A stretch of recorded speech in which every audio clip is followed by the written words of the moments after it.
जय जोहार जय आदिवासी ने जय जोहार ते आखात कहीतरा दोस्तो बापून आपण आदिवासी घर काजे तुडणे बाजरे देवास जिल्हा में राखीन खिवणी गांव में राखीन। तो हमें नोटिस दिया जाना था। गर्मी के टाइम में अगर नोटिस दे देते, हमको सूचना दे देते कि आप मकान तोड़ लो, तो हम उस हिसाब से मकान तोड़ लेते। कोई रे बिचारा कि आमु काजे ना तो कोई नोटिस आवी ना आमु काजे खुद आवी सूचना दे दो ना तो कुछ आमु काजे नोटिस वोटिस लिंक कुछ नहीं मोकलिया कोई ने पड़ रही।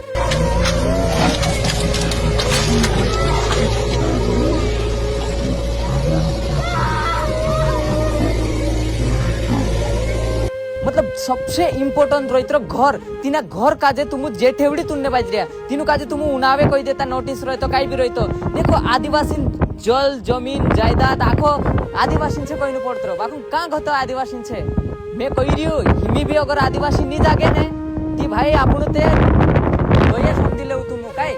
देखो ये आवाज उठ रही जंगल से ती ये राजधानी तक जाण जुए ये मारो पहले से ना वीडियो काजे शेयर करू એટલે જે આપણા આદિવાસી ઘર मतलब બેદખલ રહી ગયા ને तीनू काजे तीनरू मतलब हक कोन लड़ाई लड़नु છે આપણું કાજે तुमुक भी लड़नु છે मेसिक भी लड़नु છે मैं तो वीडियो वालू છે पर मैं वीडियो बनाई रही बाकुन अगर कुछ होय तो है ती आखा जिम्मेदार रहશે ती आय लागजू जय जोहार जय आदिवासी जिंदाबाद।